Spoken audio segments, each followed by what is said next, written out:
கடந்த கால வினாக்களிலே நாங்கள் 2018ஆம் ஆண்டுக்குரிய வினாவிற்கு செல்வோம். 2018ஆம் ஆண்டிற்குரிய வினாவில் இங்கு உங்களுக்கு ஒரு அட்டவணை தரப்பட்டுள்ளது. அந்த அட்டவணையிலே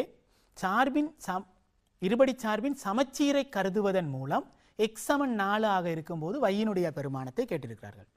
இங்கு நீங்கள் பிரதியீடு மூலம் காண வேண்டிய அவசியமில்லை. ஏனென்றால் இங்கு உங்களுக்கு சமச்சீரை கருதுவதன் மூலம் என்று தரப்பட்டுள்ளது. சமச்சீரை கருதுவதன் மூலம் உங்களுக்கு இங்கு தெரியும் 6 6 சமனான பெறுமதிகள். அடுத்து 1 இருக்கும் இடத்தில் எங்களுக்கு இடைவெளி உள்ளது. ஆகவே இந்த இடைவெளியில் வர வேண்டிய எண் 1. அடுத்தது மறை 2 சமனாக உள்ளது.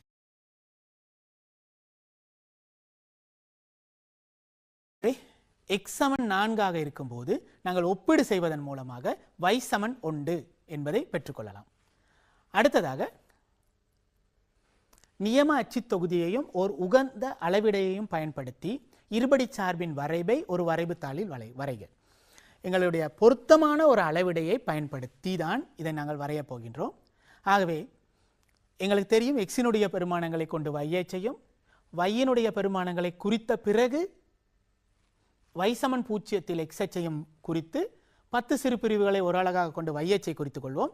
அதன் பிறகு உரிய புள்ளிகளினுடைய ஆள்கூறுகளை குறித்து ஒப்பமான வளையை வரைவோம். இனி இந்த வளையை பயன்படுத்தி எக்ஸின் பெருமானம் 0 2 வரை அதிகரிக்கும் போது சார்பின் நடத்தையை விவரிக்க. எக்ஸினுடைய பெருமானமானது 0 2 வரை அதிகரித்து செல்ல போகின்றது. எனவே எக்ஸ் இந்த 2 பெறுமதிகளுக்கும் இடையில் இருக்கும் போது சார்பினுடைய நடத்தை, சார்பு எவ்வாறு இருக்கின்றது, அதாவது எக்ஸ் ஆனது 0 இருக்கும்போது y-னுடைய பெறுமதி 1. அடுத்தது எக்ஸ் படிப்படியாக அதிகரிக்கும் போது வரைபு இவ்வாறு கீழ் நோக்கி வரும். எனவே எக்ஸினுடைய பெறுமதி 2 இருக்கும்போது சரியாக வரைபு இந்த புள்ளியில் இருக்கும். இனி y-னுடைய நடத்தையை நாங்கள் விவரித்தால், அதாவது 0 2 வரை அதிகரிக்கும் போது, 0 2 வரை என்றால் 0 சமனாக இருக்கலாம், 2 சமனாக இருக்கலாம். ஆகவே y-னுடைய பெறுமதியானது 1 சமனாகவும் மறை 3 சமனாகவும் இருக்க போகின்றது. அடுத்து y-னுடைய நடத்தையை சொல்லும்போது y ஆனது நேர் 1 மறை 3 வரை குறையும். எனவே y ஆனது நேர் 1 மறை 3 வரை குறையும். ஆகவே இதனை நீங்கள் இந்த பகுதியிலிருந்து எடுத்து எழுத போகின்றீர்கள். ஆகவே நேர் 1 மறை 3 வரை குறைகின்றது என்று எழுதினால் சரி. இதுதான் y-னுடைய நடத்தை, y எவ்வாறு இருக்கின்றது என்பது தொடர்பான விடை. அடுத்து அழைப்பில் ஒருவர். ஹலோ சார், வணக்கம். வணக்கம், சொல்லுங்க. பயிற்சி 12.2 4ஆம் கேள்வி கொஞ்சம் வழங்கப்படுத்தீங்க சார். பயிற்சி 12.2 4ஆம் கேள்வி என் கையில நேரடியா இல்லையே, என்ன செய்யறதுமா? அந்த கேள்வி நான் கொஞ்சம் சொல்றேன். y - 2x வர்க்கம் சக 3x சக 2 எனும் சார்பின் வரைவை சொல்றாரு.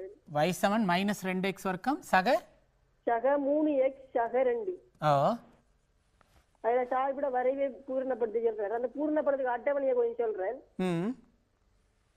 x y × 2 அட்டவணை தந்தியா, y × ஒரு அட்டவணை தந்தியா கீழே -2 -1 0 3 × 4 1 2 3 3.5 அந்த வயில செஞ்சிருக்கா சார். வயில செஞ்சியா -12 -3 நேர் 2 அங்க இடைவெளி இடைவெளி 3 ஒன்றுக்கு நேரா 3 ஒன்றுக்கு நேரம் 3 சார். இடைவெளி -7 -12 ஓகே. இதுல உங்களுக்கு சொல்லுங்க. இத வரைப கொஞ்சம் வரைங்க. என்னுடைய வரைப வரையணுமா இருந்தாமா உங்களுக்கு இந்த இடைவெளியில் உள்ள 2 பெறுமதிகள் தேவை, சரியா? அப்ப நாங்க x க்கு 1 3 ன் கீழ் 4ஐயும் அடுத்து x க்காக 2ஐயும் பிரதியிடுவோம். முதல்ல நீங்கள் எக்ஸுக்காக 3/4 பிரதியிட்டால் y சமன் மறை 2 பெருக்கல் 3/4 முழுவதின் வர்க்கம் சக 3 பெருக்கல் 3/4 சக 2 இப்படி கிடைக்கும். இனி நீங்கள் மறை 2 அப்படியே வைத்துக்கொண்டு 3 வர்க்கம் 9 கீழ் 4 வர்க்கம் 16 சக 3 தர 3 9 கீழ் 4 சக 2. இனி நீங்கள் 2ஐயும் 16ஐயும் சுருக்கினால் 8. இனி இறுதியாக உங்களுக்கு பாருங்கள் மறை 9 கீழ் 8 பகுதி எண் 8 என்பதால் இங்கு 8 வர்ற மாதிரி நான் பெருக்கிக் கொள்கிறேன். ஆகவே மேலும் கீழையும் 2ஆல் பெருக்குவோம். 18 கீழ் 8 இங்கு 8 வர வேண்டுமாயின் 2 கீழ் 1 தானே, மேலும் கீழே 8ஆல் பெருக்குவோம். பெருக்கினால் 16 கீழ் 8. ஆகவே உங்களுக்கு பகுதி எண்கள் சமனாக இருக்கும்போது தொகுதி எண்களை நீங்கள் சுருக்கலாம். எனவே மறை 9 பகுதி எண் 8 மறை 9 சக 18 அது நேர் 9.